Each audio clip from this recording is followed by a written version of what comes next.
మూషికవాహనమోదకహస్త చామరకర్ణ విలంబిత సూత్ర వామన రూప మహేశ్వర పుత్ర వినాయక పాద నమస్తే. ఆర్యజనాభిరామ హృదయాంబుజమిల్ వికసింపచేయు జ్ఞానార్యముడయ్యో ఆర్తజనతాంబుధిచంద్రుడు ఆర్తజనతాంబుధిచంద్రుడు కీర్తనీయ ధీవరీయుడు అశేష శిష్య జన వందిత పాదుడునైన కృష్ణమాచార్యులకెక్కిరాలకు కృష్ణమాచార్యులకెక్కిరాలకు వినతుల్ నమస్కృతుల్.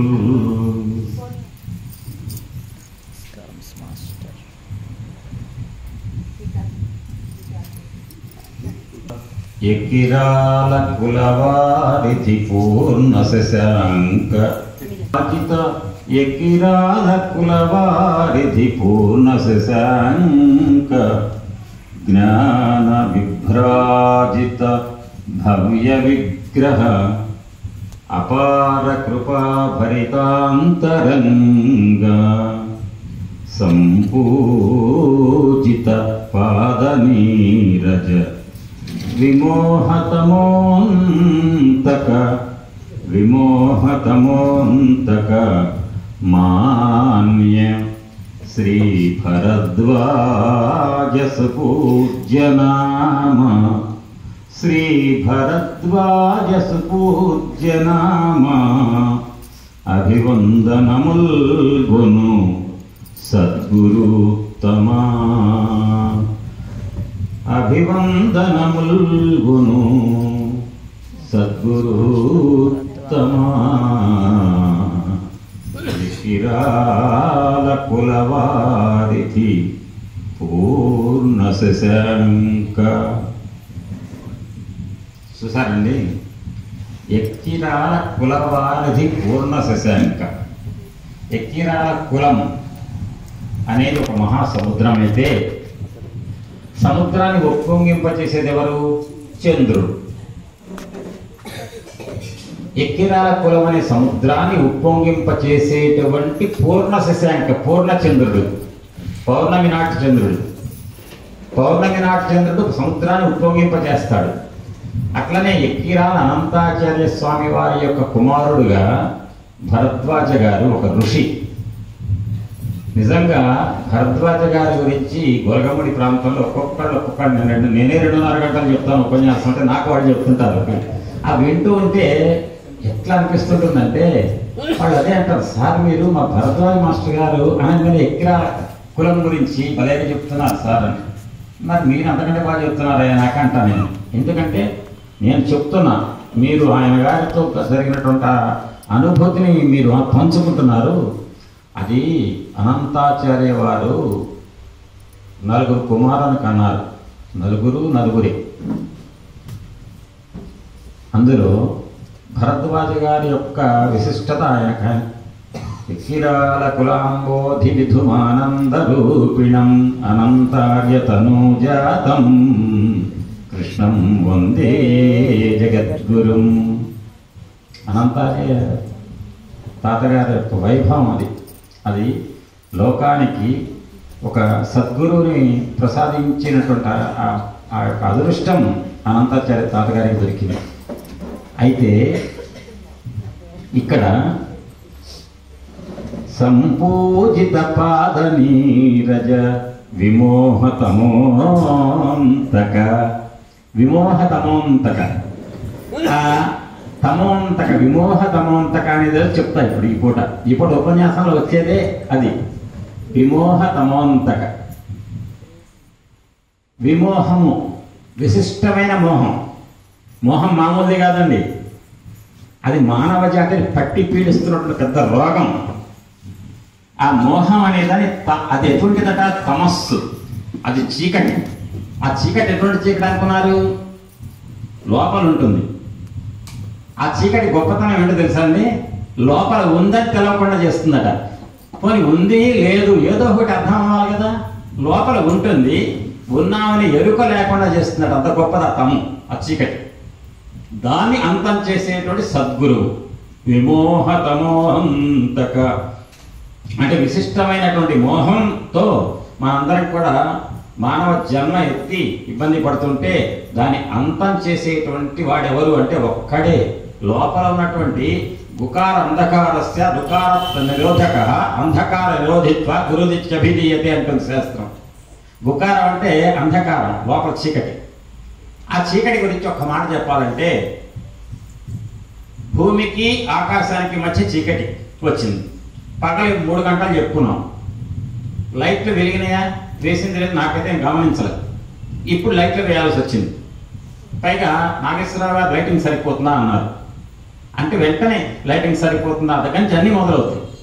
ఎందుకు? సూర్యాస్తమయం అయింది కాబట్టి. అటువంటి చీకటికి పొరపాటున మనం ఇట్లా కనుక కూర్చొని ఒకరినొకరు చూడాలి, ఏదైనా మాట్లాడుకోవాలి, మన చేతిలో ఉందని గమనించాలంటే వెలుగు కావాలి. వెలుగు కావాలంటే ఎలక్ట్రిసిటీ డిపార్ట్మెంట్ ఎన్పిడిసి వాళ్ళ పుణ్యమాన్ సప్లై ఉంది. పొరపాటున వాళ్ళు ఆగ్రహించి కనుక సప్లై తీశారనుకోండి చీకటి, అప్పుడు ఏం చేయాలి? కొవ్వొత్తు వెలిగించి పెట్టుకోవాలి. అగ్గి పెట్టా లేదు, కిరసనాయిల దీపాలు అవి లేవు, ఏమీ లేవు. ఎట్లా? ఒక్క 10 గంటలు ఓపిక పట్టరాదండి. పొద్దున్నే సూర్యోదయం అవుతుందంటారు. అంటే 10 గంటలు ఓపిక పడితే సూర్యోదయం అయిందంటే చీకటి పోతుంది. ఎంత? 10 గంటలు. లేదా శీతాకాలం అయితే 12 గంటలు. 14 గంటల చీకటి ఉన్నది కదా. ఎప్పుడు మన భారతదేశంలో భూమధ్య రేఖకి ఎంత దూరంలో ఉన్నాం దాన్ని బట్టి మనకైతే చీకటి 14 గంటలు ఉండదు. కానీ ఈ ఆకాశం భూమి మధ్యలో ఉన్న చీకటి మాంసపు కళ్ళకు కనపడేటువంటి ఈ అంతరాళంలో ఉన్న ఎదుటి మనుషులు తోటి వస్తువులన్నీ కూడా ఈ మాంసపు కళ్ళకు కనపడటం లేదని బాధపడితే ఎక్కువలో ఎక్కువ 12 గంటలు కాగానే ఉదయం అవుతుంది. సూర్యుడు కాంతిలో అన్ని వెలుగులో కనిపిస్తాయి. కానీ ఈ లోపల ఉన్న చీకటి 12 గంటలది కాదు, 12 జన్మలది. జన్మల బట్టి సంచిలో మోసుకొస్తున్నాం ఈ పాపం, ఈ కల్మషం. ఈ చీకటి లోపల ఉండి కూడా ఉందని తెలియదు. నాకేంటండి, నేను భలే చేస్తానండి, నేను రోజు పూజ చేస్తా 10 గంటలు. నువ్వు 10 గంటలు పూజ చేసిన ప్రయోజనం ఏముంది? దాని ప్రయోజనం వేరే ఉంటుంది. ఆ 10 గంటలు పూజ చేస్తాను అనుకునేటువంటి వాళ్ళకి కూడా లోపల ఎంత చీకటి ఉంటుందంటే ఆ చీకటి లోపల ఉన్నాను అని కూడా తెలవకుండా చేస్తుంది. అయితే ఈ చీకటి లోపల ఉన్నదనే ఎరుక కూడా లేకుండా చేస్తుంది. అంత దాన్ని ఏమంటారంటే అచ్చపు చీకటెంబడి గృహవ్రతులై విషయ ప్రవిష్టులై చచ్చుచు పుట్టుతున్మరల చెర్విత చెర్గణులైన వారికి చెచ్చర పుట్టునే పరులు చెప్పిననైనా నిజేచ్ఛనైనా ఏమిచ్చిననైనా కానలకు ఏగిననైన హరిప్రబోధముల్ అంటుంది భాగవతం. అంటే 5 సంవత్సరాల పిల్లవాడు ప్రహ్లాదుడే అంటాడు, నాన్న అచ్చపు చీకటి అని ఒకటి లోపల ఉంటుంది. అది ఎంత చీకటి అంటే ఆ చీకటి ఉందని ధ్యాస కూడా రాకుండా చేసేంత మాయ అది. ఆ మాయ పొర, ఆ చీకటి ఎటువంటిదంటే నీ లోపల ఉన్నటువంటి విషయాలు కూడా నీకు అర్థం కావు. నీకు తెలిసిందల్లా ఒకటే, ఎదురుకు మాంసపు నేత్రాలకు కనబడే ప్రపంచం, వీళ్ళందరూ నేను చెప్తే వినేవాళ్ళు, నేనే గొప్పవాడిని నా అహంకారానికి కారణమయ్యేటువంటి ఆ వెలుగు. కానీ లోపల చీకటి అహంకారానికి మూలం. ఒక్కటే ఒక మాట, భగవంతుడు శ్రీకృష్ణుడు పరిపూర్ణ అవతారం, తిరుగులేదు. రాముడు పూర్ణావతారం, కృష్ణుడు పరిపూర్ణావతారం. విశ్వవ్యాపకమైనటువంటి పరమాత్మ చైతన్యం, విశ్వవ్యాపకుడైన విష్ణువు, ఆయన విశ్వరూపుడై మన మధ్యనే, అంటే మనం ఉన్నామో ద్వాపరయుగంలో ఆ యాదవుల మధ్య ఆవుల మందలో తిరుగాడుతుంటే ఆ వెళుతున్నటువంటి ఆవుల గిట్టల నుంచి వచ్చిన ధూళి, గోధూళి సమయం అంటారు, ఆ ధూళి కూడా ఆ ఊరికి శుభాన్ని కలగజేస్తుంది. అటువంటి గోగుల మందల మధ్యలో తిరిగాడు కృష్ణుడు. ఆయన రంగు నలుపు, నల్లనివాడు పద్మనయనములవాడు కృపారసమ్ముపై జల్లెడివాడు మౌళి పరిసర్పిత పింఛమువాడు నవ్వు రాజుల్లడి మోమువాడు ఒకడు చెల్వన బాణధనము తెచ్చెవో మల్లియలారా మీ పొదల మాటున లేడు గదమ్మ చెప్పరే అని గోపికలు అంటారు. నల్లనివాడు, ఆ నల్లటివాడి కృష్ణుడు హృదయాంతరాలలో ఉన్నాడు. ప్రతి మనిషిలో ప్రాణశక్తిగా ఉన్నది ఆయన. ప్రాణశక్తి ఎవరంటే కృష్ణ బ్రహ్మం. ఆయన పరబ్రహ్మం అయితే ఆయన ప్రతినిధి జీవాత్మ. మరి మనిషి పరమాత్మ యొక్క తత్వాన్ని అనుభవంలోకి తెచ్చుకోవటం అంటే ఏంటి? లోపల కృష్ణతత్వాన్ని అర్థం చేసుకోవటం. మన మనస్సు లోపల ఉన్నటువంటి కృష్ణుడు నల్లటివాడు. మన మనస్సు ఎట్లుండాలి? మన తెల్లటి బోర్డు మీద తెల్లటి చాక్ పీస్తో గీస్తే అక్షరం కనపడదు. నల్లటి బోర్డు మీద తెల్లటి చాక్ పీస్తో శుద్ధ మొక్కతో గీస్తే కనపడుతుంది. ఇక్కడ లోపల ఉన్నవాడు నల్లటివాడు కృష్ణుడు. మన హృదయం కూడా నల్లగానే ఉంది, అచ్చపు చీకటితో. అచ్చపు చీకటి, అహంకారం, మమకారం అన్నీ ఉన్నాయి. అది చీకటి, మన హృదయ పలకం చీకటి. కృష్ణుడు నల్లటివాడే. మన నల్లటి బోర్డు మీద బొగ్గు ముక్కతో గీస్తే గీత కనపడుతుందా? కనపడదు. మరి మన హృదయం నల్లగా ఉంది, లోపల కృష్ణుడు నల్లగా ఉన్నాడు. మన హృదయంలో గిరకులోకి వస్తాడా? రాడు. అప్పుడు కృష్ణుడు నల్లటి వాడికి అవున మీరు కోటింగ్ వేయగలుగుతారా? పరమాత్మను మనం ఏం మార్చగలుగుతామండి? పరమాత్మ శాశ్వతుడు. ఆయన శాశ్వతుడు ఎక్కడే అంటున్నారు కదా, భగవంతుని శాశ్వత శాంతి సౌఖ్యాలకు నిలయం అన్నారు కదా. ఆయన అన్నింటిలోనూ శాశ్వతమైన శాంతే కాదు, శాశ్వతుడు, నిత్యుడు, సత్యుడు. ఆయన సత్యం. రామం సత్య పరాక్రమం అంటుంది రామాయణం. అహం వేద్మి మహాత్మానం రామం సత్య పరాక్రమం. ఎప్పుడు? రామచంద్రమూర్తికి 12 ఏళ్ల వయసు. విశ్వామిత్రుడు వచ్చాడు దశరథ మహారాజు దగ్గరికి. విశ్వామిత్రుడు ఏ పని మీద ఉన్నాడు? మా అబ్బాయిలకు 12 ఏళ్ళు వచ్చినాయి, మరి వీళ్ళకి పెళ్లి చేయాలి అని మంత్రాంగం నడుపుతున్నాడు. విశ్వామిత్రుడు వచ్చాడు. వచ్చి నేను వచ్చాను చెప్పు అన్నాడు. ఎవరికి? ద్వారపాలకుడికి. వాడు భయం కొట్టి వెళ్ళాడు. మహారాజా ఎర్రటి కళ్ళు, ఆయన భయం కలుగుతుంది ఆయన చూస్తుంటే వచ్చాడు మహర్షి అనగానే, ఏ విశ్వామిత్ర మహర్షి వచ్చాడా? ఏమంటే రాజుగారు కొలువులో ఉంటే మంత్రాంగం జరుపుతున్నాడు, అందులో కొడుకుల పెళ్లి గురించి. ఎవరో ఋషి వచ్చాడు, ద్వారపాలకుడు వచ్చాడు. అప్పుడు రాజుగారు ఏం చేయాలి? అక్కడ ఉన్న వాళ్ళలో ఒక మంత్రిని పంపించి, ఆ విశ్వామిత్ర మహర్షి వచ్చాట, ఆయనకి ఏదో కొంచెం విడిదిచ్చి ఆయన చల్లటి నీళ్ళు ఇచ్చి పాదాలు కడిగి అని చేయండి, నేను ఒక గంటలో ఈ సమావేశం కాగానే వస్తా అని చెప్పాలి. ఒక్కసారి ఉన్న పాడం ఉరికి వచ్చాట దశరథుడు. మహానుభావ, విశ్వామిత్ర మహర్షి వచ్చారు తమరు, ఏ రాజుగానే చేస్తాడు ఆ పని? ఈయన వచ్చాడు దశరథుడు. విశ్వామిత్రుడు ఇత దేనికి పని చూస్తున్నాడట సభలో వచ్చి. ఎందుకు తేలిపారు? ఆయనకేం పని అంటే ఋషికి ఏం పని లేదా? ఆయన వచ్చాడు, బాటా వెళ్తున్నాడు. రాజుగారి మందిరంలో ఏదో విశ్రాంతి భవనం కావాలి. ఏమంటే నేను ఇటుగా వెళ్తున్నాను పర్యటన, నాకు విశ్రాంతి భవనం ఇవ్వండి, నాకు సమయానికి భోజనం ఏర్పాటు అనొచ్చు. ఆయనకి ఎందుకంటే లోపల ఎవరున్నారు, ఏం చేస్తున్నారు, ప్రతి వాళ్ళకెళ్ళి కళ్ళు ఇట్లా పెట్టి చూస్తున్నాడట తీక్షణంగా. అంతా చూశాక అప్పుడు అందరినీ చూసిన తర్వాత, దశరథ మహారాజా, స్వామి ఎందుకు వచ్చారండి మీరు, ఏంటి అనగానే నోరెప్పట్లేదు విశ్వామిత్రుడు. ఈ దశరథుడికి ఏమో ఒళ్ళు తెలవట్లే. విశ్వామిత్రుడు అంతటి వాడు నా దగ్గరికి వచ్చాడు, చెప్పండి స్వామి ఎందుకు వచ్చారు? ఆయన ఏం చెప్పట్లేదు. మీరు వచ్చారే నా అదృష్టం స్వామి. ఎండాకాలంలో చుక్క నీళ్లు కూడా లేకుండా పొలాలన్నీ కూడా, నేలన్నీ కూడా నెలలు వాసి, ఊళ్ళో ఎక్కడ మంచినీళ్ళు అనే చుక్క దొరకకుండా మానవులంతా కూడా నీటి ఎద్దడితో ఇబ్బంది పడుతూ నాలుగు పెంచకట్టిపోతుంటే తాగడానికి సరిగ్గా మంచినీళ్ళు కూడా లేని పరిస్థితిలో ఉన్నటువంటి రోజుల్లో ఒక్కసారిగా కుంభవృష్టి ఆగకుండా 2-3 రోజులు కురిస్తే ఎట్లుంటుంది వాతావరణం? ఎంత హాయిగా ఉంటుంది. అట్టుంది స్వామి మీరు వస్తే నాకు ఇప్పుడు అన్నాడు. నోరుపెట్ల విశ్వామిత్రుడు. చెప్పండి స్వామి, మీకు ఏం చేయాలి చెప్పండి స్వామి, నేను ఏదో ఒక సహాయం చేయకపోతే కనుక నాకు తోచదు. మాట్లాడలేదు. మీరు లాంటి వాళ్ళు వచ్చారంటే ఇవాళ నాకు నా జన్మ ధన్యమైపోయింది. అసలు నా జన్మే సఫలమైంది. నేను ఇక చేయవలసింది ఏమీ లేదు. మీకు ఇప్పుడు నేను ఏదన్నా మీరు కోరిక తీర్చడమే నా ముందు ఉంది. అది చేస్తే చాలు నా జన్మ ధన్యం చెందినట్టు, ధన్యత చెందినట్టే. నా జన్మ సార్థకమైంది. అంతసేపు మాట్లాడినిచ్చి ఓహో ఇంకెన్ని మాట్లాడతారో మాట్లాడి అంటే మీకు ఏదైనా చేస్తే తప్ప నా జన్మకు చరితార్థత లేదు. నాదంతా అయిపోయింది మొత్తం. కొడుకుల పెళ్లి కోసం కూర్చున్నాడు, కొడుకుల పెళ్లి చేశాడా? విశ్వామిత్రుడి కోరిక తీరిస్తే అయిపోతుందా? అంత మాటలు అనవసరం ఎందుకు మాట్లాడాలి? అప్పుడు నోరు తెరిచాడు ఈ బ్రాహ్మణుడు. అయ్యా దశరాత్రం యజ్ఞస్య రామో రాజీవలోచన. నేను 10 రాత్రులు యజ్ఞం చేస్తున్నానులే, నాకు మీ రాముడు కావాలి. 10 రాత్రులు యజ్ఞం ఏంటి స్వామి, మహారాముడు కావాలి ఏంటి మీరు? అది తప్ప ఏదని అడగండి. ఏదంటే మీరు అడిగింది దానికే అన్నావు కదా, నాకు రాముడే కావాలి. కాకపక్షధరం శూరం. మీ కాక జులపాల జుట్టు ఆయన ఉన్నాడే మీ పెద్ద పిల్లాడు, ఆ పెద్ద కొడుకు ఒకటే కావాలి.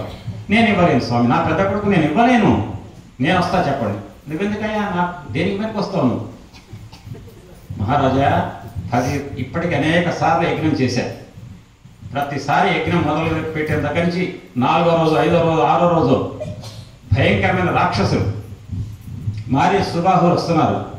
వచ్చి మాంసపు ఖండాలను వేస్తున్నారు, రక్తపు కుంభాలను ఉంచుతున్నారు, యజ్ఞం చెడగొడుతున్నారు. ఏమన్నారండి రాజుగారు అప్పుడు? విశ్వామిత్ర మహర్షి ఈసారి యజ్ఞాన్ని మా ఊరి పొలిమేరలో పెట్టండి, ఆ ప్రాంతం ఏ రాక్షసులు వస్తారు నేను చూస్తా అన్నారు కదా. అంతలా పోనీ మీ యజ్ఞాన్ని చెడగొడటానికి రాక్షసులు వస్తున్నారు అంతేనా? నేను మీకు రాజునే కదా, ఆ ప్రాంతానికి నేను వస్తా, నా సర్వ సైన్యాన్ని పట్టుకొని వస్తా. నువ్వు కాదు, నీ సర్వ సైన్యం కలిసిన రాక్షసులు ఏం చేయలేరు పోమన్నాడు. శస్త్రాన్ని పట్టుకోలేడు, అస్త్రవిద్య అసలు అక్షరం ముక్క లేదు. మా అబ్బాయి రాముడు 12 ఏళ్ళేనండి, మాకు రాముడే కావాలి. అన్ని చేయగలిగిన సైన్యము, నేనెంతో వీర పరాక్రమం కలిగినటువంటి మహారాజుని, ఎన్నో వేల సంవత్సరాల అనుభవం కలిగింది. నన్ను కాదని వాడెందుకండి? వాడు రాత్రి సాయంత్రం కాగానే కౌసల్యాదేవి వాళ్ళ అమ్మ గోరుముద్దలు తినిపిస్తుంటే కమలముల వంటి కళ్ళు కలిగినటువంటి మా రాముడు నిద్రపోతూ ఉంటాడు. నిద్రపోతాడు. సాయంత్రం కాగానే చీకటి వస్తే, సూర్యాస్తమయం అయిపోతే కళ్ళు వాగుతాయి. రాక్షసులు ఎప్పుడు తిరిగేవాళ్ళు? రాత్రిపూట. ఈయన యజ్ఞం ఎప్పుడు చేస్తున్నాడు? రాత్రిపూట. అంటే రాక్షసులు దిగే రాత్రిపూట యజ్ఞం చేయాలి, మీరు పగలు కూడా పెట్టుకోకూడదా అని అంటలేరు. నేను వస్తా. నువ్వు ఎందుకయ్యా మాకు? అప్పుడు అంటాడు మహారాజా, అహం వేద్మి మహాత్మానం రామం సత్య పరాక్రమం వశిష్ఠోపి మహాతేజ ఏజే మే తపసి స్థిత. మీ ఇంటి పురోహితుడు నాడు విశ్వామిత్ర మహర్షి, వశిష్ఠుడు, ఆయన అడుగు. నాకు తెలుసు. రాముడు ఎవరనుకున్నావు? అహం వేద్మి, నాకు తెలుసు రాముడు అంటే. నీకేం తెలుసు అయ్యా మహారాజా? నీకు కొడుకని ప్రేమ తప్ప ఏం లేదు. రాముడు అంటే నాకు తెలుసు. మీ ఇంటి పురోహితుడు తెలుసు, వశిష్ఠ మహర్షి, ఆయన చెప్తాడు అనగానే మహారాజా విశ్వామిత్ర మహర్షి చెప్పేది నిజమే. అహం వేద్మి మహాత్మానం రామం సత్య పరాక్రమం. సత్య పరాక్రముడు ఎవరంటే నిజమైన పరాక్రమం రాముడిదే. ఆయన పూర్ణ బ్రహ్మం, కృష్ణుడు పరిపూర్ణ బ్రహ్మం. ఈయన సత్య పరాక్రముడు. పరాక్రమం ఆయనదే. ఆయన వల్ల మనకు వచ్చింది. నేను పద్యం చెప్పినా, మాట చెప్పినా, మీరు విన్నా, ఎన్ని సంపాదించినా, ఏం చేసినా ఆయన అనుగ్రహంతో సంపాదించే వాళ్ళమే తప్ప అంత ఆయనది. సత్యం ఎవరిది? నిత్యం ఎవరిది? అసలు ఎవరిది? ఆయన. అటువంటి కృష్ణుడు, ఆ నిత్యుడు, సత్యుడు, ఆయన్ని మనం ఏమీ మార్చలేం. ఆయన రంగుని కూడా మనం మార్చలేం. కాబట్టి లోపల కృష్ణుడు నల్లగా ఉన్నాడు, మన హృదయం కూడా లోపల అంతకన్నా నల్లగా ఉంది. కృష్ణుడు మనకు కనపడాలి. కృష్ణుడు రంగు మార్చలేము. ఏం మార్చాల్సిందేంటి? అంతే కదండి. 5 4 20. 5 × 4 = 20. 5ని 10 చేశారు, 20 అట్టే ఉండాలి. 4 దగ్గర ఏముండాలి? 2 రావాలి. 5 4 20, 10 చేస్తే 10 2 20. ఆ 20 అనేది స్టాండర్డే, ఫిక్స్డ్, వేరీ కాదు. ఇవి వేరియబుల్స్, వీటిలోనే మార్చాలి ఏదో ఒకటి. 20 రావాలంటే, అంతే కదా. A into B is equal C, C fixed, A B variables, మారితే అవన్నీ మారుతాయి. ఇప్పుడు మన దగ్గర ఉంది ఏదంటే నల్లటి కృష్ణుడు మనకి దర్శనం ఇవ్వడానికి అడ్డంగా వచ్చేది ఏది? మన అంతఃకరణంలో ఉన్న అచ్చపు చీకటి. దాన్ని మనం మార్చుకోవాలి. ఎట్లా దాన్ని మార్చుకోవాలంటే హోమియోపతి మందు పనిచేయదు, ఆయుర్వేదం మందు పనిచేయదు, అల్లోపతిలో భారతదేశం కాదు అమెరికా డాక్టర్ కూడా ఏమి చేయలేడు. చేయగలిగేటువంటి డాక్టర్ ఒక్కడే. లోపల ఉన్న చీకటి అనేది అహంకార మమకారాలతో కూడుకున్నటువంటి అజ్ఞానం అనేటువంటి అచ్చపు చీకటి పోగొట్టగలిగి మనిషిలో పరివర్తన తెప్పించి మనస్సులో జరిగేటువంటి వ్యతిరేకపు శక్తులు, ఉండకూడనటువంటి లక్షణాలు, వాటిని మార్చి సన్మార్గంలోకి సన్మార్గవర్తనుడుగా మనిషిని పరివర్తన చెందించాలంటే డాక్టర్ ఒక్కడే. విమోహతమోంతక అన్నాం కదా, అంటే మోహం అదంతా లోపల. విమోహతమోంతక మాన్య శ్రీ భరద్వాజ సుపూజ్యనామ. ఏంటి ఆయన చేసేది? అపార కృపా భరితాంతరంగా, ఆయన అంతరంగంలో అపారమైన కరుణ ఉంది. ఆ మహానుభావుడు ఎవరు అంటే సద్గురు తమ్ముడు. అంటే లోపల ఉన్న అహంకార మమకారాలతో కూడుకున్నటువంటి భయంకరమైన చీకటిని మార్చాలంటే ఏ వైద్య సిద్ధాంతం పనికిరాదు కదా. దాన్ని మార్చగలిగేటువంటి వైద్యుడు ఒక్కడే సద్గురువు. అర్థమైందండి? ఈ ప్రాంగణంలో ఏ సాయినాథ్ సద్గురువుని ఎవరినైతే అందరూ పూజిస్తున్నారో, ఏ భరద్వాజ్ మాస్టర్ గారి ద్వారా అయితే సత్సంగంలోకి సాయినాథుడి యొక్క మార్గంలోకి వచ్చారో, ఆ సద్గురువు మాత్రమే లోపల ఉన్న చీకటిని పోగొట్టగలుగుతాడు. లోపల చీకటి కాస్త నల్లటిది పోయి తెల్లగా అయింది, కృష్ణుడు నల్లగా కనపడతాడు కదా. కాబట్టి మార్చగలిగేది ఒకటే మన చేతిలో ఉన్నది. మన చేతిలో కదా, గురువు చేతిలో పెడితేనే మారుస్తాడు. అప్పుడు గురువు మీద మనకు ఉండవలసింది ఏది అంటే అపారమైన విశ్వాసం. విశ్వాసం అనగానే సార్ నాకు బాగా విశ్వాసం ఉందండి, నేను ఆయన దగ్గరికి బాగా 20 రోజులు దాటిందని నిలబట్టి ఇంకొక 10 రోజులు చూస్తా ఆయన సంగతి, నెల ఇస్తా టైం, మారుస్తాడో లేదో నన్ను. ఎట్టుంటుంది అంటే నీ సంగతి 20 రోజులు కాదు 200 రోజులు కూడా మారవని తెలిసి ఆయన తిప్పుతాడు నిన్ను. నువ్వు మారేవాడు అయితే 10 రోజుల్లోనే మారుస్తాడు. ఆ మారేవాడు మారదగినటువంటి లక్షణం అన్నాడు ఆ టన్ను. ఎట్టుందంటే 20 అడుగులు తవ్వితే నీళ్లు పడతాయి బాగా అని చెప్పాడు సిద్ధాంతి. పెద్ద ఎకరం పొలం, 1 అడుగు తవ్వాడు పడలే, ఇంకో అడుగు తవ్వించాడు చోట, ఇంకో చోట ఇంకో అడుగు తవ్వించాడు, ఇంకో చోట ఇంకో అడుగు తవ్వించాడు. సార్ 20 అడుగులు తవ్వానండి ఎక్కడ నీళ్లు పడలేదు అంటారు. అరే 20 అడుగులు తవ్వుతూ నీళ్లు పట్టడం పడకపోవటం ఉండదే, ఖచ్చితంగా పడతాయి అంటే నేను తవ్వించా సార్ పడలేదు, చూద్దాంపా అన్నాడు. అరే 1 అడుగు గుంటలు 20 తవ్వించా అందుకురా, నేను 20 అడుగులు తవ్వించమని అనరా అంటే, లేదు సార్ అడుగు తవ్వగానే పడలేదు కదా, మీది 20గా లెక్క చెప్పిందని 20 చోట్ల 20 అడుగులు తవ్వించాను ఒక్కొక్క అడుగు అన్నాడు. అంటే అడుగు గానే నీకు రావాలి, నీళ్లు పడాలి. ఒక చోట 20 అడుగులు తవ్వించమంది అంటే గురువు గారి దగ్గర రాగానే నీకు అప్పుడే మార్చాలి. నీకోసం కూర్చున్నాడు గురువు పని పాట లేకుండా. అంటే అర్థం ఏంటి? విశ్వాసం తక్కువ, నీకు నమ్మకం లేదు. నమ్మకంతో పాటు ఇంకోటి కూడా ఉంది, ఓపిక ఎక్కడ ఉంది నీకు? 1 అడుగు తవ్వగానే నీళ్లు పడాలి, పడలేదు, ఇంకొక అడుగు తవ్వుతున్నావు. అట్లనే గురువు దగ్గరికి వచ్చినప్పుడు కూడా నేను గురువు దగ్గరికి 2 నెలలు దాటింది సార్, నేను ఎన్నిసార్లు గురు చరిత్ర చదివా అనుకున్నారు, నువ్వు ఎన్నిసార్లు చదివా లెక్క పెట్టుకుంటున్నావు అంటే అయిపోయినట్టే, మళ్ళీ 1కి వచ్చినట్టే, మీటర్ 0 చేస్తాడు గురువు గారు. ఎన్నిసార్లు చదివాను లెక్కలు వేసుకుంటే గురువు గారు దొరుకోరుగా. ఎప్పటివరకు చదవాలంటే నువ్వు చదవటం చేతనైనంతకాలం చదవాలంటాడు. లెక్కలు వేసుకోదు. నేను గురు చరిత్ర చదువుతున్నా. సత్సంగాలు ఎన్ని చేస్తే మాకెందుకండి, ఇవాళ వరకు చేస్తూనే ఉన్నా, రేపు చేస్తా అంతే. ఇవాళ చేశారు, ఇప్పటి వరకు చేశారు, ఎన్నంటే ఎన్నో చేశారు, ఎన్ని చేసిన లెక్క పెట్టుకోవట్లేదు అనే స్వభావాన్ని మనకి అంటగట్టేవారు ఎవరంటే సద్గురు. అటువంటి లోపల ఉన్నటువంటి అంతఃకరణంలో ఉన్న చీకటిని పోగొట్టగలిగే సద్గురువు. గుకార అంధకారశ్చ రుకారత్వ నిరోధక, అంధకారాన్ని తొలగించడానికి కావలసిన జ్ఞాన ప్రకాశం చేయడానికి, ఆ చీకటిని తొలగించగే మహాశక్తివంతుడైనటువంటి వైద్యుడు ఎవరంటే ఆధ్యాత్మిక సద్గురువు.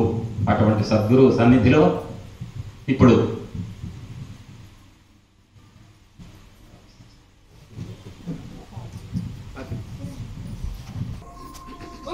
ఇందాక మనం చెప్పుకుంది కుంతీదేవి వచ్చింది, కృష్ణ నువ్వు వాసుదేవ జనార్దన అచ్యుత అనంత అన్నది. అమ్మ మా అత్తయ్య ఏదో అనేది కనిపెట్టేసింది అనుకున్నాడు.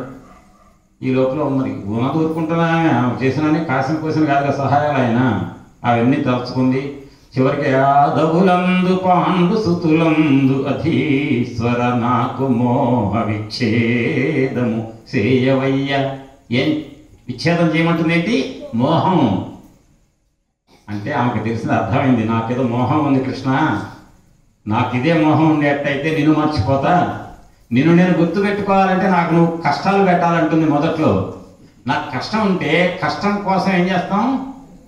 ఇప్పుడు మాలాంటి వాళ్ళు ఉపన్యాసం ఉందంటేనేమో వాళ్ళ దగ్గర చదువుతాం. ఉపన్యాసం 4 రోజులు ఖాళీ ఉందనుకోండి, ఇంకెవరో ఏదో మాట్లాడుతుంటారు వింటుంటాం. అంటే ఒక లక్ష్యం ఉండాలి అక్కడ, ఉంటేనే కానీ పని చేస్తాం మనం.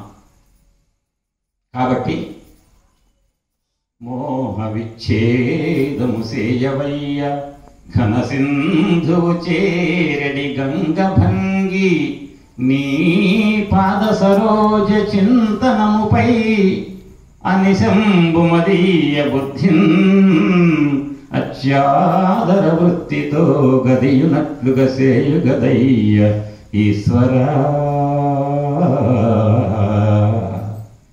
పుట్టింటి పట్ల అత్తింటి పట్ల నాకున్న మోహాన్ని తెగనరికే కృష్ణ. మోహం పోతేనే నీ పాదాల యందు గంగానదిలాగా ఉన్న నా మనస్సులో ఉన్న ఆలోచనల ప్రవాహం కృష్ణ భక్తి అనే నీ పాదద్వయం యందు నిరంతరం సంగమించేట్టుగా నాకు స్థితిని కల్పించు కృష్ణ వాసుదేవ అన్నది.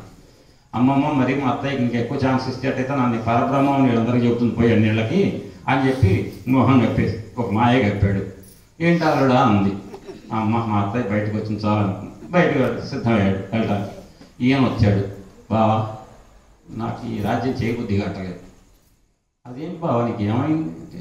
నేను ఇవన్నీ చేసి కురుక్షేత్ర యుద్ధం ఇంతమందిని చంపింది నా వల్లేగా బావా, ఈ పదవి కావాలని వ్యామోహంతో నేను పదవి పిచ్చి నాకు పట్టింది, కురుక్షేత్రం చేయించా యుద్ధం. ఓహో నేను చేయించా అనుకుంటున్నాడేనా? ఏదో పెద్ద పోటుగాడి ధర్మరాజు, నేను చేయించా, నా రాజ్యకాంక్ష వల్లే నేను యుద్ధం చేశా, ఇంతమంది చచ్చిపోయారు నా వల్లనే అంటున్నాడు. చిన్నవాడికి అప్పుడు యుద్ధం ముందు వచ్చింది. యుద్ధం ముందు ఏం జరిగింది? అర్జునుడు బావా ప్రధానిది అనగానే సర్లే కానీ మరి ఎందుకంటే వీడికి ఏదో చేయాలిగా, ఎంత చేసినా నా బావ కదా అని, సరే బావా చెప్పు, నేను యుద్ధం ఎవరితో చేయాలి బావా, ఎవరిని చంపాలి చెప్పు. అప్పో వీడు నేను ఎవరితో యుద్ధం చేయాలి, నేను ఎవరిని చంపాలని ఎవరికి వెళ్ళాడు, వీడికి అహంకారం మానే పెరిగింది అనుకొని, సరే బావా నువ్వు యుద్ధం ఎవరితో చేయాలి, ఎవరిని చంపాలో నేను చెప్తా అంటే, కాదు సేనయోరుభయోర్ మధ్యే రథం స్థాపయమే అచ్యుత అన్నాడు. ఓ అచ్యుత, 2 సేనల మధ్యలో ఉన్న రథాన్ని పెట్టు అన్నాడు. ఏమండి, ధార్తరాష్ట్రాన్ని ధృతరాష్ట్ర కుమారులు అధర్మం పాలైనట్టు దుర్మార్గులు ఇటు ఉన్నారు, ఇటు పక్క ధర్మం పక్షాన ఉన్న ధర్మరాజాదులు ఉన్నారు. ఇటు 7 అక్షౌహిణుల సైన్యం, ఇటు 11 అక్షౌహిణుల సైన్యం. 2 సేనలు ఇటు ఉన్నాయి. శంఖం ఊపుతారు, శంఖం మోతి యుద్ధం రెడీ అనగానే ఇటువాడు అటు పొడుస్తాడు, ఇటు పొడుస్తాడు, అయిపోతుంది. ఆ యుద్ధం ప్రారంభం 9 కంటే 9కి శంఖం ఊదాలుగా సైన్యాధ్యక్షులు. ఆ చేయకముందు అసలు నేను ఈ ఎంపైర్ రెడీ అని చెప్పకముందు నేను బాలేసి ఆయన కొట్టడం అవుతుందా? రెడీ అని ఎంపైర్ చెప్తేనే కదా క్రికెట్లో బాలేసేది కానీ ఆయన కొట్టేది. కానీ ఆయన ఏదో పక్క ఆయనతో మాట్లాడుకుంటే నేను బాలేసాను మూసి బయలిందంటే ఊరుకుంటారా? క్రికెట్లో కుదరదుగా, ఒక లెక్క ఉంటుంది. 2 సేనలు పక్క అటు ఇటు నిలబడితే మధ్యలో ఎవడన్నా రథం పెట్టుకుంటాడండి? మరి నేను అడిగాడు, సేనయోరుభయోర్ మధ్యే రథం స్థాపయమే అచ్యుత అన్నాడు. బావ చెప్పు ఏంటి? పెట్టా. ఏంటి?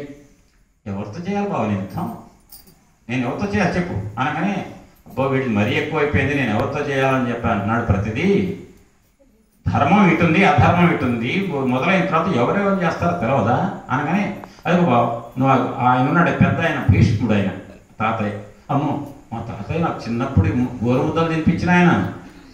పక్కన ఉన్నాడు ద్రోణాచార్యుడు, ఆయన గురువు ఉన్నాడు కదా ఆయన. అమ్మో నాకు విలువిద్య నేర్పిన పెద్ద ఆయన మా గురువు గారు, ఆయన నేను ఎక్కడ చంపుతాను, నేను చంపను. ఈయన దుర్యోధనుడు, అయ్యా మీ పెదనాన్న కొడుకు అంటే, ఎంత చెడ్డ మా పెదనాన్న కొడుకు కదా, అయిన వాళ్ళని చంపుకొని దాయాదం చంపుకొని పాప నేను మూట కట్టుకుంటా. అని గాంధీవం సంసతే హస్తాత్వక్చైవ పరిదహ్యతే నశక్యోమవస్థాతుం భ్రమతీవ చ మే మనః. లేదు బావా, నాకెందుకో వణుకు వస్తుంది. మా గురువుని చంపితే పాపంగా బావా. మా తాత ఎంత చేసినా మా కులానికి, మా కౌరవ వంశానికి మూల పురుషుడు భీష్ముడు. నేను చూస్తున్నంత మాకు తెలిసి చాలా పెద్దవాడు, మహాపరాక్రమవంతుడు.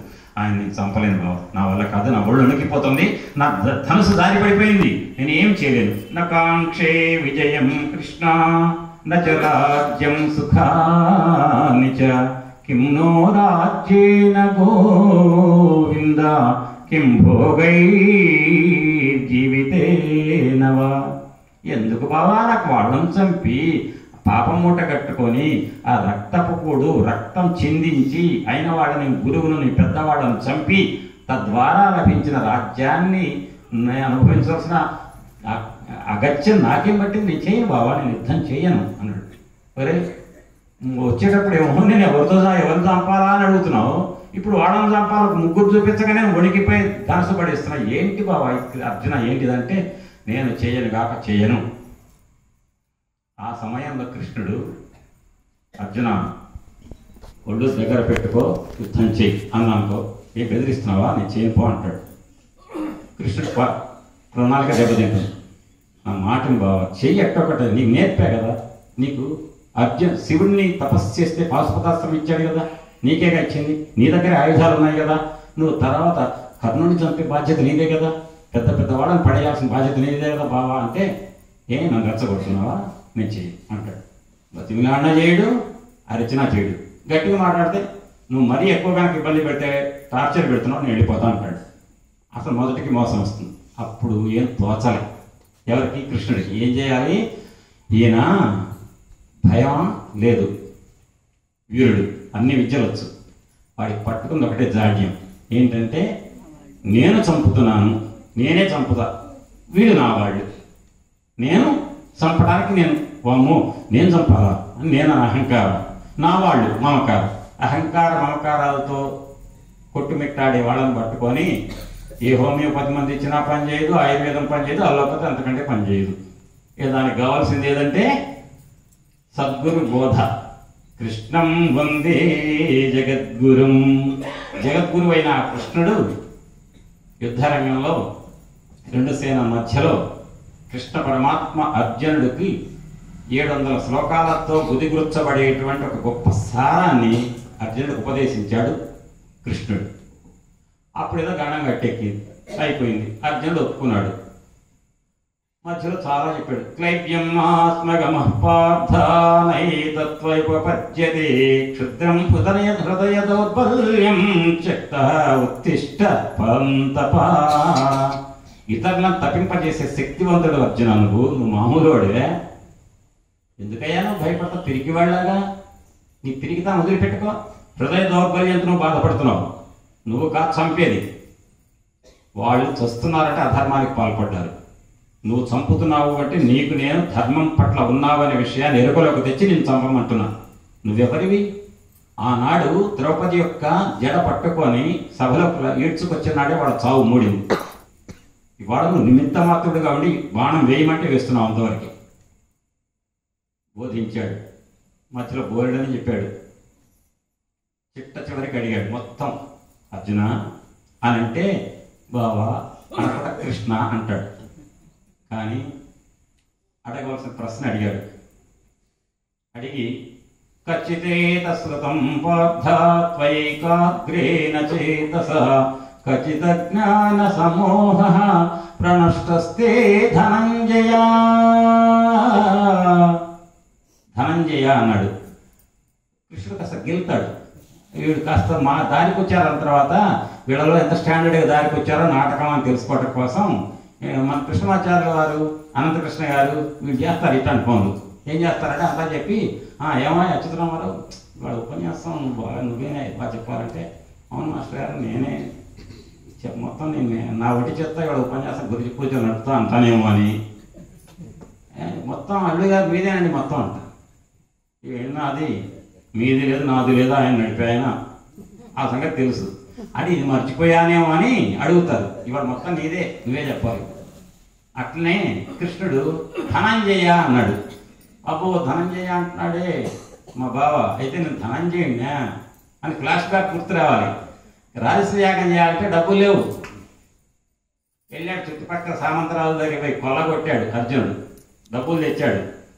ఆ హాల్లో పోసి పెద్ద కుప్ప కింద పోసాడు ధనాన్ని. అక్కడ నిలబడ్డాడు. ధనంజయ అన్నారు, ధనాన్ని జయించుకొచ్చిన వాడాని. సామంతరాజులు అంతమందిని కొల్లగొట్టి ఇష్టం చితకబాది వాళ్ళ దగ్గర తీసుకొచ్చాడు డబ్బులు. నేను మామూలు అని కాదు. కాబట్టి ఈ కృష్ణుడు ఇంతసేపు పనికి ఏదో చెప్తాడు కబుర్లు, అవన్నీ వింటాను. నేను వింటానా? నేను ధనంజయుడిని కాబట్టి అవసరమైతే నేను రాజ్యం ఏదో రకం సంపాదించుకుంటా, నేను యుద్ధం మాత్రం చేయను అంటాడు. ఆయన అంటాడేమో అని ధనంజయ అన్నాడు. ఖచ్చితేత శృతం పార్థాత్వైకాగ్రేణ చేతస ఖచ్చిత జ్ఞాన సమోహ ప్రణష్టస్తే ధనంజయ. ధనంజయ అనగానే ఎప్పుడో ధనం సంపాదించుకొచ్చింది బాబా, అది నీ కృప వల్ల కాకపోతే నేను సంపాదించుకుని నాదేముంది అన్నాడు. అని బాబా నష్టో మోహ ముందేమన్నాడు, బావా నేను చేయనుద్దాం, నకాంక్షే విజయం కృష్ణ చేయను, వాడు మా తాత. ఇప్పుడేమన్నాడు, బావాలేదు ఇవ్వలేదు. నష్టో మోహ, నా మోహం పోయింది మొత్తం, నా వాడు అనే మోహం వెళ్ళిపోయింది. స్మృతి లబ్ధ, నాకు స్మృతి వచ్చింది బాబా కృష్ణ, నేను ఎవరిని నిమిత్త మాత్రని. ఆఫ్టర్ ఆల్ యుద్ధం చేసినా ఏం చేసినా నీ కృప వల్లే నేను గెలవాలి. నష్టో మోహ స్మృతి లబ్ధ త్వత్ప్రసాదాన్మయాచ్యుత. అచ్యుత, నీ యొక్క కృప వల్ల, నీ అనుగ్రహం వల్ల నాకు స్మృతి కలిగింది, మోహాలు తొలగిపోయినాయి, నేనేంటో నాకు అర్థమైంది. ఆత్మను నేను, ఈ శరీరం నేను కాదు. నా శరీరం నేను కాదన్నప్పుడు ఆ శరీరంతో సంబంధించిన వాళ్ళేగా వీళ్ళు. వాళ్ళల్లో నేను పుట్టకముందు వీళ్ళు నాకెవరు, నేనేనెవరో నాకు తెలియదు, నాకు తాత అని తెలియదు, అసలు నేనుగా. ఈ శరీరం వచ్చిన తర్వాత నేను అర్జునుడిని, నా జ్ఞానం ఎరిగాక మా తాత భీష్ముడు, నాకు విద్య నేర్పిన తర్వాత ఈయన గురువు ద్రోణుడు. నేను మా అమ్మ గర్భం నుంచి బయటకు వచ్చిన రోజు నాకేం విద్య నేర్పలేదు ఆయన, అప్పుడు నాకు గురువు కాదే. గురువు శిష్యుడు, తాత మనవుడు సంబంధాలు శరీరానికి సంబంధించింది. పుట్టంగానే వచ్చింది, పోయేనాడు పోతుంది. కానీ పుట్టినప్పుడు పోయినప్పుడు మధ్యలో ఎల్లప్పుడూ శాశ్వతంగా ఉండేది ఎవరంటే ఆత్మ. నేను ఆత్మను, నువ్వు పరమాత్మవు, నువ్వు చెప్పినట్టు నేను వినాలి. నష్టో మోహ, మోహము స్మృతి లబ్ధ, ఎందుకు నా గొప్ప కాదు, త్వత్ప్రసాదాన్మయాచ్యుత, నీ ప్రసాదం వల్ల, నీ అనుగ్రహం వల్ల. స్థితోస్మి గత సందేహ కరిష్యే వచనం తవ. ఇప్పుడు నేను చేయవలసిన పని ఏంటంటే నువ్వు చెప్పింది చేయటం. చెప్పు కృష్ణ, వాసుదేవ, అనంత అన్నాడు. అమ్మ వీడికి 720 శ్లోకాలు భగవద్గీత చెప్తే కానీ వీడు దారికి వచ్చాడు, ఇప్పుడు యుద్ధం చేస్తా అన్నాడుగా, ఇది చేయి నాయన అని చెప్పి వాడిని దింపాడు. 18 రోజులు యుద్ధంలో చేయవలసిన పని అంతా చేశాడు కృష్ణుడు. అది అయిపోయింది. మళ్ళీ వీడికి తీసుకొచ్చి నేను ఎక్కడ చెప్పాను, వీడిని నేను రాజ్యం చేయను మళ్ళీ అంటే వీడికి కొత్త భగవద్గీత బోధించాలి. మళ్ళీ భగవద్గీత కృష్ణుడు చెప్పింది ఇక్కడ చెప్పాను అనుకో, బాగా రిపీట్ అయ్యేటప్పుడు కృష్ణుడు కూడా కొంచెం మరి నేను రిపీట్ చేశాను ఉపన్యాసం అనుకోవాలి కదా. అప్పుడు ఏం చేశారంటే, ఓహో మా బావకు కూడా ఒకటి పట్టింది, ఏంటంటే అహంకారం మమకారాలు. నేను యుద్ధం చేశాను, నా వాళ్ళని చంపా, వీడికి వైద్యం చేయించాలి. నేను మనకి కాదు, నేను అర్జునుడు, నేను మనకి వచ్చే సరిపోయింది. మరి ఈయనకి ప్రధానికి నేను చెప్పానుకో, ఈ కృష్ణుడికి ఇంకొక అవకాశం వీడు, ఈయన ఉపన్యాసాలు చెప్తుంటాడు, ఎప్పుడైనా లోకం అనుకుంటుంది. మరి కృష్ణుడిని నమ్ముకొని బాగుపడ్డవాడు ఎవడో ఉండాలి కాబట్టి నమ్ముకున్న భక్తుడు, ఆ భక్తుడికి గొప్పతనం అంటగట్టాలనుకున్నాడు. కానీ ఒక చిన్న వరం ఇచ్చాడు కృష్ణుడికి. కృష్ణ వాసుదేవ, భగవంతుడు కృష్ణుడు పరిపూర్ణ అవతారం అని గ్రహించిన మహానుభావుడు భీష్ముడు. నేను కురుక్షేత్ర యుద్ధం రంగంలో పడిపోయి అంపశయ్యమిస్తున్నాను కదా, స్వచ్ఛంద ప్రాణోత్క్రమణ వరం ఉంది కదా, ఎప్పుడంటే అప్పుడు ప్రాణాన్ని ఉత్క్రమణం చేసి శరీరాన్ని వదిలేసేసినటువంటి ఒక వరం తండ్రి వల్ల వచ్చింది కదా. నాకు ఆ సమయంలో ప్రాణం వదిలిపెట్టే సమయం ఉత్తరాయణ పుణ్యకాలంలో చేస్తాను కదా, అప్పుడు నాకు కాస్త ఎదురుగానే నిలబడవా కృష్ణ నువ్వు అన్నాడు. ఎందుకంటే ఈ ప్రపంచం ఎంత ఇదంటే, ఎంత ఉత్కృష్టమైందంటే ప్రతి క్షణం కూడా బయటి వైపే చూసేట్టుగా చేస్తుంది, అంతర్ముఖం కానివ్వదు. ఇది ప్రపంచం యొక్క గొప్పతనం. అది ధ్యానంలో కూర్చున్నామంటే కూర్చొనివ్వదు, ఏదో గుర్తొస్తుంది. ధ్యానంలో కూర్చున్నావు కదా అంటే నాకు ధ్యానంలో ఉన్నప్పుడే గుర్తొచ్చింది, మా అమ్మాయికి అది పంపించాలి కదా అమెరికా అని అంటాడు. మరి ధ్యానంలో గుర్తు రావటమేంట్రా? ధ్యానం అంటే ఏంటంటే నాకు నిలవట్లేదు ధ్యానం అంటాడు. ఎందుకు నిలవదు? నిలవని ఇది సృష్టి, ఈ ప్రకృతి నిలవలేదు. దాన్ని ఇంద్రియాలు బహిర్ముఖం కావడం అంటారు. ఇంద్రియాలు బహిర్ముఖం. ఈ కళ్ళు టీవీయే చూడాలనిపిస్తుంది, అంతేకాని సాయినాథుల యొక్క దివ్యమంగళ విగ్రహాన్ని చూడాలనే దాని పట్ల ధ్యాస ఎక్కువ రానివ్వదు. కానీ బలవంతంగా తెచ్చిపెట్టుకోవాలి. ఇక్కడ ఈ చెవులు రాజకీయాల్లోనూ క్రికెట్ స్కోర్ల గురించే దృష్టి పెడుతుంది, లేదా పక్కింటి వాళ్ళ మీద కబుర్లు చెప్పుకోవాలి దాని మీద వస్తుంది. అంతే తప్ప పరమాత్మ యొక్క గుణగణాల గురించి చెప్తుంటే ఆ మధ్య సాయంత్రం విన్నాగా 3 గంటలు మళ్ళీ వెళ్ళేది ఏముంది, ఇందాక 3 గంటలే మామూలు మాట, ఆయన పని పాటలేదు, చెప్పించే వాళ్ళకి అంతకంటే లేదు కాబట్టి ఆయనే చెప్తుంటాడు అని అనిపిస్తుంటుంది. సమస్య లేదు, 3 గంటలు విన్నా ఇంకొక గంట వినాల్సిందే. జీవితంలో మనం జన్మెత్తిన తర్వాత భగవంతుడి యొక్క గుణగణాలు కాబట్టి ఏంటి వినటానికి, ఎందుకీ శరీరం అని సాధనలో ఉన్న వాళ్ళకి కానీ తెలుస్తుంది. అంటే నాలుక మంచి మాటలు అనటానికి, దానికి శరీరానికి ఏవైతే గుణాన్ని మంచిస్తాయో ఉపకరించేటువంటి ఆహారం మాత్రం తినటానికి అనటానికి ఈ నాలుక. చర్మం భగవంతుడి యొక్క పాదాలను పట్టుకోవడానికి ఈ చేతులు. ఇంద్రియాలు అందుకు. అట్ట అనుకున్నవాడు అంతర్ముఖమైనట్టు. లోకంలో ఉన్నవే కావాలనుకుంటే బహిర్ముఖమైనట్టు. బహిర్ముఖమైతే ఎప్పుడు కూడా లోకంలో ఉన్న విషయాల పట్లే ఉంటుంది మనస్సు, దాని బహిర్ముఖం. లోకంలో ఉన్న విషయాలు కాదు, భగవంతుడి పరంగా నేను ఎప్పుడు ఇంద్రియాలు అంతర్ముఖం చేసుకొని ఆలోచించాలంటే అంతర్ముఖం అంటారు. అంటే లలితా సహస్రనామంలో అంతర్ముఖ సమారాధ్య బహిర్ముఖ సుదుర్లభ. ఏమండి?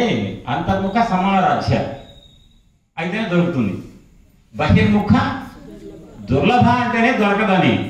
సుదుర్లభ ఇంకా బాగా దొరకదు, గట్టిగా దొరకదు, చాలా బాగా దొరకదట. దుర్లభ అంటే అర్థం ఏంటంటే లభించడం అంటే లభించడం, దొరకటం. దుర్లభ అంటే దొరకదు. సుదుర్లభ అని పెట్టారు వ్యాసుల వారు. అంతర్ముఖమైతేనే భగవతత్వం అనుభవంలోకి వస్తుంది, అమ్మవారి తత్వం.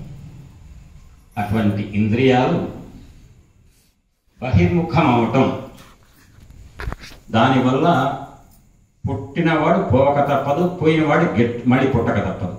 కానీ అంతర్ముఖమై పరమాత్మ పరంగా కనుక ఇంద్రియాలు ఉపయోగిస్తే ఆత్మ పరమాత్మలో కలిసి మోక్షం పొందేదానికి మార్గం సుగమం అవుతుంది. అదే అమ్మవారి యొక్క అనుగ్రహం, అదే సద్గురువు యొక్క అనుగ్రహం.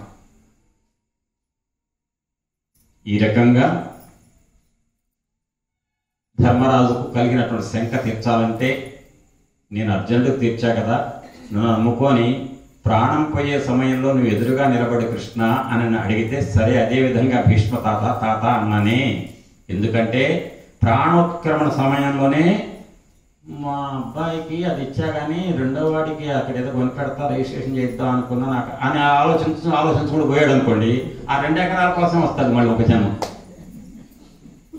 అర్జునుడు ఏమనుకున్నట్ట, కృష్ణుడు ఉన్నంత కాలం నేను కురుక్షేత్ర యుద్ధాన్ని గెలిచా వంటి చేత్తో. కృష్ణుడు శరీరం వదిలిపెట్టాడు.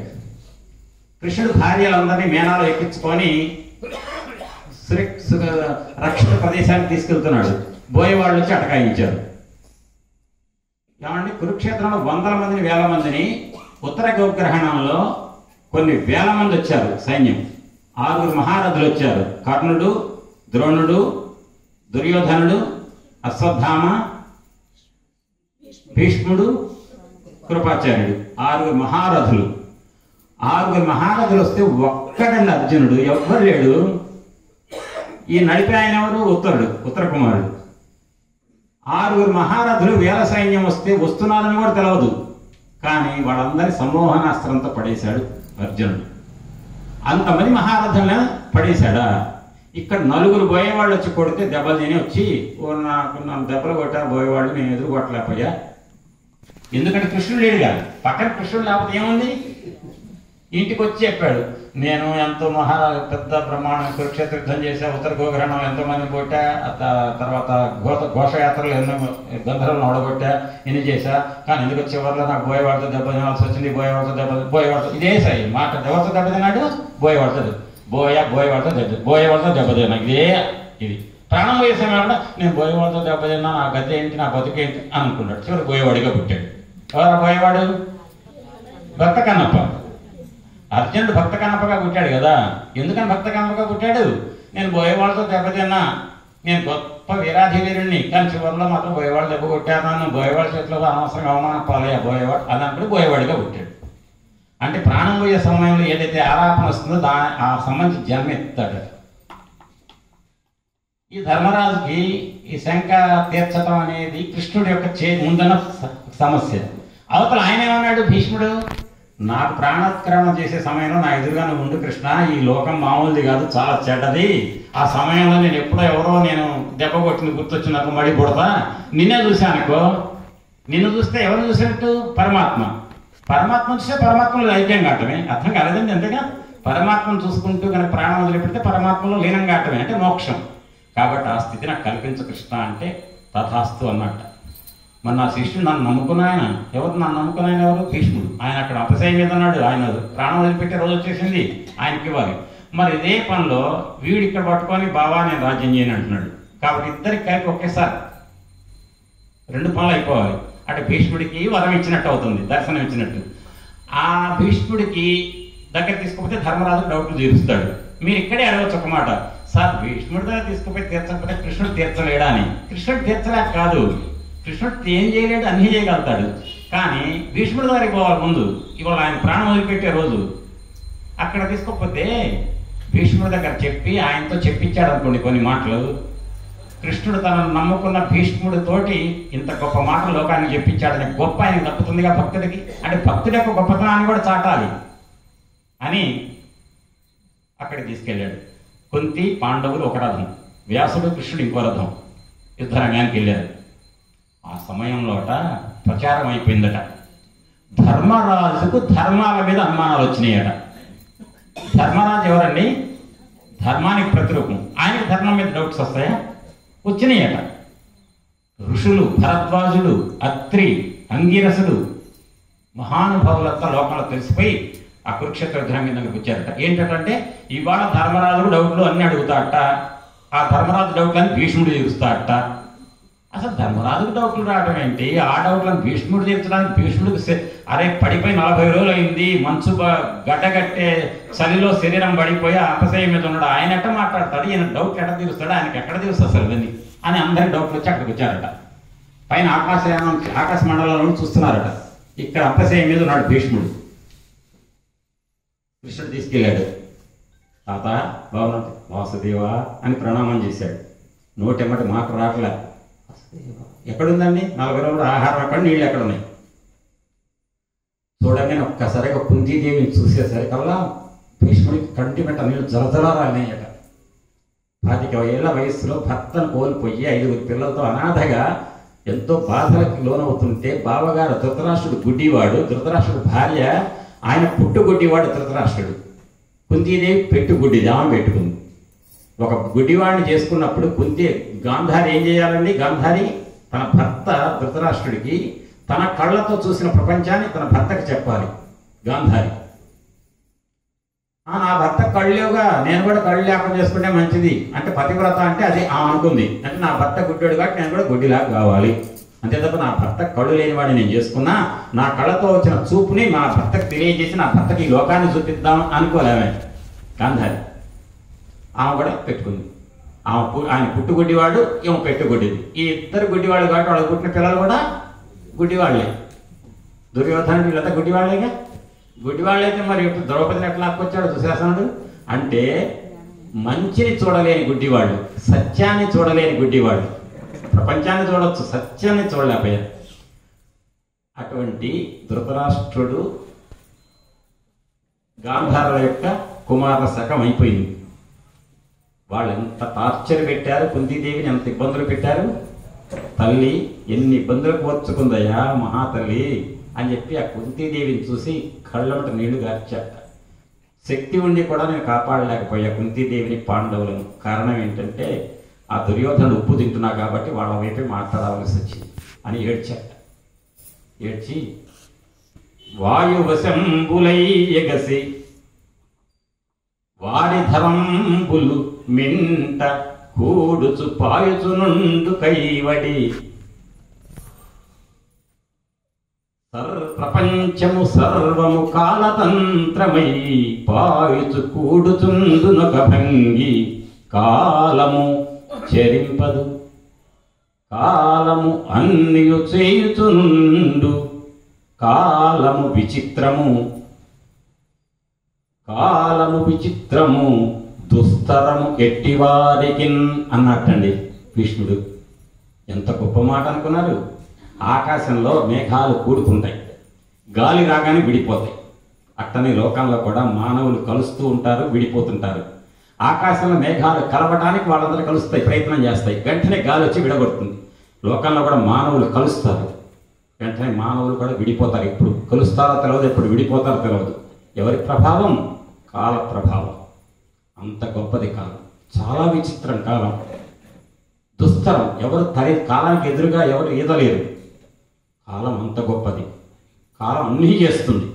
కాలము అన్నియు చేయుచునుండు కాలము విచిత్రము దుస్తరము ఎట్టివారికైనా కాలాన్ని ఎదిరించే శక్తి ఎవరికి లేదు. ఎందుకు?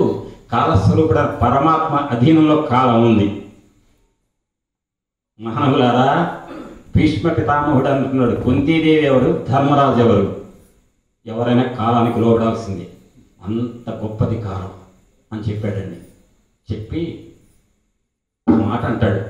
అసలు ఈ కృష్ణుడు ఏం చెప్పా, తాత ఇగో ధర్మరాజు వచ్చాడు, ఆయనకి కొంచెం డౌట్స్ వచ్చినాయి అనలే. ఇంకా ఇవి అనకముందు ఆయనే అంటున్నాడు, పెద్ద ఆయన భీష్ముడు. చెప్పి, ధర్మరాజా, మీ అమ్మ చిన్న వయసులో భర్తను కోల్పోతే మీ 5 పిల్లల్ని పెంచి ఎన్ని ఇబ్బందులు పాలైందయ్యా మిమ్మల్ని పెంచడానికి. మీ పెదనాన్న కుమారులు చేసే అగత్యాలు కాస్తనే వాటి ఎదుర్కొంటూ ఎన్ని కష్టాలు పడిందో తల్లి పాపం.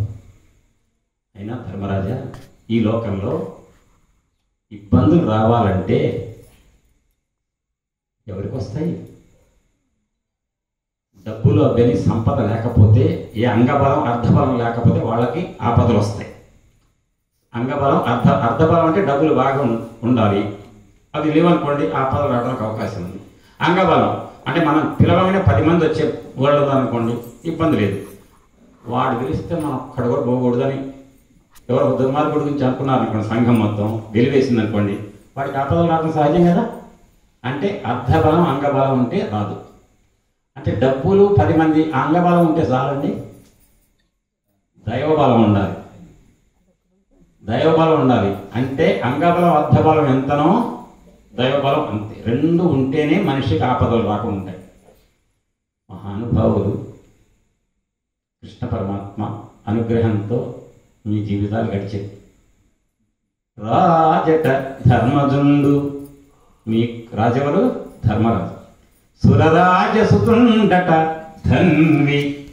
సురరాజసుతుండ అంటే ఇంద్రుడు కుమారుడు అర్జునుడు, మీకు ధన్వి. ధనస్సు పట్టుకుని యుద్ధంలో చేసేటువంటి యోధ. శత్రవోద్వేజకమైన గాండివము విల్లట. శత్రువుల గుండెలు పగిలిపోవాలంటే ధనుస్సు ఒక్కసారి టంకార నారిట బిగించాడంటే బాణం వేయక్కర్లే. ధనుస్సు గాంధీవం పట్టుకొని అర్జునుడు ఒక్కసారి నారి లాగాడంటే ఆ శబ్దానికి కొంతమంది ఎగిరిపోతారట, యుద్ధం చేయక్కర్లే. అటువంటి గాంధీవం కలిగిన వాడు అర్జునుడు. శత్రవోద్వేజకమైన గాండివము విల్లట. యుద్ధ గదాధరుడైన భీముడు అయ్యాజికి తోడు వచ్చనట. గదాయుద్ధం నైపుణ్యం ఎటువంటిదంటే భీముడికి 1000 ఏనుగులు వరుసగా నిలబెట్టి మొదటి ఏనుగు కుంభస్థలం మీద గదతో ఒక్క దెబ్బ కొడితే భీముడు 1000 ఏనుగుల కుంభస్థలాలు పగిలిపోతాయి. అంత గదాయుద్ధ నైపుణ్యం అన్నది భీముడికి. ఆయన నీ తమ్ముడయ్యా, ఆయన ఆవేశ కట్టలు దిగితే ఎవరు ఈ లోకంలో బ్రతకలేరు. కానీ గదతో ఒకసారి వెయ్యాలి ఎదుటివాడినంటే, అన్నయ్య వేయినా అంటే అన్నయ్య అంటే వేస్తాడు. ఆ అన్నయ్య ఎప్పుడు అంటాడు, వద్దు. అంత శక్తి ఉన్నా కూడా భీముడు మళ్ళీ మాట ఏంటాడు, ధర్మరాజా అటువంటి తమ్ముడు ఈ యుద్ధరంగంలో నీకున్నాడు. ఆపదగల్గుటిదేమి చిత్రమో, నీకు ఆపద రావటం ఏంటి మహానుభావ అన్నాడు. చెప్పండి ఏమేంటి? రాజట ధర్మజుండు, ధర్మరాజు. సురరాజసుతుండట ధన్వి. శాస్త్రవోద్వేజకమైన గాండివము విల్లట, యుద్ధ గదాధరుడైన భీముడు అయ్యాజుకి తోడు వచ్చునట. ఏమేంటి ఇవన్నీ? ఇప్పుడు నేను చెప్పిన 4 ఏంటి? ఇవన్నీ కూడా వాళ్ళ శక్తి సంబంధం. కానీ ఇంకొకటి కావాలి, అన్ని శక్తి సంబంధం, అన్ని మంది బలం ఉంది, ఇది కావాలి, భగవద్ అనుగ్రహం లేదుగా. మరి అది ఎక్కడ చెప్పలేదు కదండి. సారథి సర్వభద్ర సంయోజకుడైన చక్రియట. మీకు రథసారథి ఎవరయ్యా? సకల మంగళాలు చేకూర్చగలిగే చక్రాయుధుడైన కృష్ణుడు మీ రథానికి సారథి. అది మధ్యలో పెట్టాడు. ఒక్కసారి పద్యం వినండి. రాజట ధర్మజుండు సురరాజసుతుండట ధన్వి, శాస్త్రవోద్వేజకమైన గాండివము విల్లట, సారథి సర్వభద్ర సంయోజకుడైన చక్రియట, యుద్ధ గదాధురుడైన భీముడయ్యాజికి తోడు వచ్చునట. ఆ పదగల్గుటిదేమి చిత్రమో. ఎవరండి మీకు సారథి? కృష్ణుడు. ఎవరికి సారథి? ఒక అర్జునుడికిగా. మరి అంటే రథసారథి ఆయన. ఇక్కడ రథం ఉందండి. ఎవరు ఎక్కడన్నా? మనందరం రథాలేనండి. రథం అంటే ఏంటంటే గమన లక్షణం కలిగిన వాడు రథం అంటారు. అంటే నడక కలిగినవి రథాలు. నడక అనే లక్షణం మనందరికీ. కొద్దిసేపు ఒక పావు గంట 20 నిమిషాల తర్వాత మనందరం రథాలమే వెళ్తాం కదా. అంటే కదలిక కలిగిన లక్షణం కలిగిన వాడన్నా రథాలు అంటారు. మనందరం రథాలవి. మరి మన రథాన్ని నడిపే సారథి ఎవరు? కృష్ణుడే. అంటే పాండవులకి కాదు, పాండవులకి స్వచ్ఛందంగా వచ్చి కృష్ణుడికి రథం నడుపుతున్నాడు. అందరి హృదయాలలో నడుపుతున్నటువంటి సారథి ఎవరైతే ఉన్నాడో ఆయన మీకు ప్రత్యేకంగా సారథయ్య. అంటే భగవత్ అనుగ్రహం ఏదో పరిపూర్ణంగా ఉంది. భగవత్ అనుగ్రహం ఉంది, అర్థబలం అంగబలం ఉన్నాయి. మీకు ఏం లేవు? అన్నీ ఉన్నాయి. మరి అన్నీ ఉన్నా నీకు ఎంత ఆపద వచ్చింది? అదే చిత్రం. అది కాల మహిమ అన్నాడండి భీష్ముడు. అర్థమైందా? కాలం అంత గొప్పది. మీకు అన్ని బలాలు ఉన్నంత మాత్రాన మీకు ఆపద రాదని అనుకోవద్దు. ఆ కాల మహిమ వల్ల మీరు ఇబ్బందులు పడ్డారన్నట్ట. ఇదంతా చెప్పాను. కళ్ళు బట్టి నీళ్ళు తిరిగి వెళుతు. అప్పుడు కృష్ణుడు అన్నట్ట, తాత ధర్మరాజుకు కొంచెం అనుమానాలు వచ్చినాయి ధర్మం మీద, ఆయన రాజ్యం చేయనంటున్నాడంటే, ఏం సుయోధ, ఏం ధర్మరాజా అన్నాడు. యుధిష్ఠిర అంటే, నేను నా వల్ల యుద్ధం జరిగింది తాత, నా రాజకాంక్షలు యుద్ధం చేసి ఇంతమంది చావు కారణమయ్యా, కాబట్టి నేను రాజపదవి చేయను అన్నట్ట. సరే నీ డౌట్ ఏదో అడగమన్నట్ట. అడిగాట. ఏమని? కిమేకం దైవతం లోకే కిం వాక్యేకం పరాయణం స్తువంతః కం కమర్చంతః ప్రాప్నుర్మానవా శుభం. ఎవరు వాచ ఇది? యుధిష్ఠిర వాచ. యుధిష్ఠిరుడు అడిగాడు, ధర్మరాజు అడిగాడు. అడిగిన తర్వాత నీ డౌట్ ఓకే. జగత్ప్రభుం దేవదేవం. ఎవరు చెప్పారది? భీష్మ వాచ. జగత్ప్రభుం దేవదేవం అనంతం పురుషోత్తమం చెప్పాడు. మొత్తం డౌట్లు విశ్వసహస్రనామం మొత్తం చెప్పాడు. చెప్పటానికి ముందు ఒకటి వెంటనే చెప్పలే. కృష్ణుడు చెప్పగానే, కృష్ణ వాసుదేవ నువ్వు ఉండగా నేను చెప్పాలి ధర్మాల గురించి, నువ్వు చెప్తే ధర్మరాజు ఎండా అంటే, కాదు తాత నువ్వు చెప్తేనే బాగుంటుంది అనుకుంటున్నా అన్నాడు. అసలు నాకేమన్నా వచ్చా బావ కృష్ణ చెప్పటం? నేను ఎన్నాళ్ళైందా ఆహారం లేక నీళ్ళు లేక పడిపోయానా? శరీరం చిక్కిందా? శరీరం అయిపోయిందా? చూపు పోయిందా? నోటంట మాట రావట్లేదు కదా? ఏమైనా జ్ఞాపకం ఉన్నాయా? అర్జునుడు కొట్టిన దెబ్బలు మామూలా? నేనేం చెప్తా? నాకు కంటి గుర్తు వస్తాయి. నాకు ఎన్ని ధర్మాలు తెలుసు? కొన్ని తెలుసు. నువ్వు సముద్రుడివి. సముద్రంలో నీళ్ళ చుక్కలు ఎన్ని ఉన్నాయో నీ నిండా అన్ని ధర్మ సూక్ష్మాలు ఉన్నాయి. అంటే అప్పుడు అన్నట్ట, నేను సముద్రం లాంటి వాడినే. ఈ సముద్రంలో ప్రయాణం చేసే ప్రయాణీయుడికి కనుక మంచి దప్పిక అయితే కనుక సముద్రంలో నీళ్లు తీసుకొని తాగితే వాడికి వాంతి అవుతుంది, నాకు దప్పిక తీరదు. నేను సముద్రమే. కానీ అదే సముద్రంలో ఉన్న నీళ్ళని మేఘం తీసుకొని కనుక వర్షిస్తే తీయకుంటే తాగుతాడు. నువ్వు మేఘం అయ్యా భీష్మ, తాత నువ్వు తీసుకో నా నుంచి అంటే, ఎక్కడి నుంచి తీసుకున్నాయా? నా శల్యమైంది శరీరం, జ్ఞాపకశక్తి లేదు. నీకు జ్ఞాపకశక్తి ఇస్తున్నా అన్నట్ట, నీకు చూపిస్తున్నా అన్నట్ట, నీకు మాట్లాడే శక్తి ఇస్తున్నా అన్నట్ట. అన్నీ ఇచ్చాడు. ఒక్క మాట అన్నట్ట, నువ్వు ఒక్కసారి మనసులో సంకల్పించినంత మాత్రాన ఈ లోకాలలో ఉన్న ధర్మరాశి మొత్తం నీ ముందు సాక్షాత్కరిస్తుంది. వాడు ధర్మరాజు ఏమన్నాడని నీకు మొత్తం ఆన్సర్ వచ్చేస్తుంది, చెప్పగలుగుతావు. అంత శక్తి నీకు ఇస్తున్నా అని ఇచ్చాట. మొత్తం చెప్పాడు, అర్థం అయిపోయింది. ధర్మరాజు అన్నాడు, తాత రాజ్యం నేను చేస్తా. నేను కాదు యుద్ధం చేసింది, వాసుదేవుడు సర్వం, ఆయన నేను నిమిత్త మాత్రం. ఆయన చెప్పి ధర్మపక్షాన్ని నిలబడ్డాడు, ధర్మం గెలిచేట్టు చేశాడు. నేను రాజ్యం చేయడానికి రెడీ అన్నట్టు. అంటే వచ్చిన పని అయిపోయింది కదా, ఒక పని అయిపోయింది కృష్ణుడు. ఏంటి? ధర్మరాజు డౌట్లు క్లియర్ చేయించాడు. ఇక నెక్స్ట్ ఎవరికి సహాయం చేయాలి? కృష్ణుడు భీష్ముడికి దర్శనం ఇవ్వాలి. కృష్ణ సమయం అయిపోయిందయ్యా, నేను ఇక శరీరం వదిలిపెట్టే సమయం వచ్చేసింది, ఇక నేను మొత్తం ఏ మాటలు మాట్లాడను. మాట్లాడితే ఈ లోకం గురించి మాట్లాడాలి, మళ్ళీ లోకం గుర్తొచ్చే టైంలో ప్రాణం పోయి ఇబ్బంది వెళ్ళిపోయింది. అందుకని ఆలాపంబులు మాని ఆలాపాలు కట్టిపెట్టాడు. చిత్తము మనీషాయత్తము చేసి దుర్జాలంబున్ హరిమోముపై వరపి తత్కారుణ్య దృష్టిన్ వినిర్మూలీభూత శరవ్యథా నిచయుడై మోదించి భీష్ముండు సంశీలం గొప్పనుతించే కల్మష గజశ్రేణి హరిన్ శ్రీహరిన్ అన్నారు. ఒక్కసారిగా ఆలాపం కట్టి పెట్టాడు. బుద్ధి చిత్తం ఒకటే చేశాడు. ప్రపంచ సంబంధాలు తెగదెంపులు చేసుకున్నాడు. మనస్సు బుద్ధి ఏకమైన తర్వాత ఇంకా ఆలోచనలే ఉన్నాయి. ప్రపంచంతో మనస్సులోనే కోరికలు కలుగుతాయి, అవి తిందామా ఇవి తాగుదామా అని. బుద్ధి ఏమో తాగొచ్చా తాగకూడదా అని. ఈ రెండు ఒకటైన తర్వాత ఇక కోరికలు ఎక్కడ ఉన్నాయి? కట్టి పెట్టాడు. ఒక్కటే చూపు కృష్ణుడినే పెట్టాడు. కృష్ణుడు కారుణ్య దృక్కులు ఆయన మీద ప్రసరింపజేశాడు. ఆయన ఎప్పుడు చూస్తాడు మనకెళ్ళి? సాయి ఎప్పుడు మనం చూస్తాడు? మనం ఆయన చూస్తే. మనం బజార్లో తిరుగుతుంటే ఆ బజార్లో పోతున్నారు, కాస్త రాండి మీకు ఏదో ఒకటి హెల్ప్ చేయాలనుకుంటున్నట్టు సాయి అందు. ఆయన ఎవరైతే సేవిస్తారో ఆయన వాళ్ళ మీదనే పెడతారు దృష్టి. ఈయన కృష్ణుడిని చూస్తున్నాడు, కృష్ణుడు ఈయన చూశారు.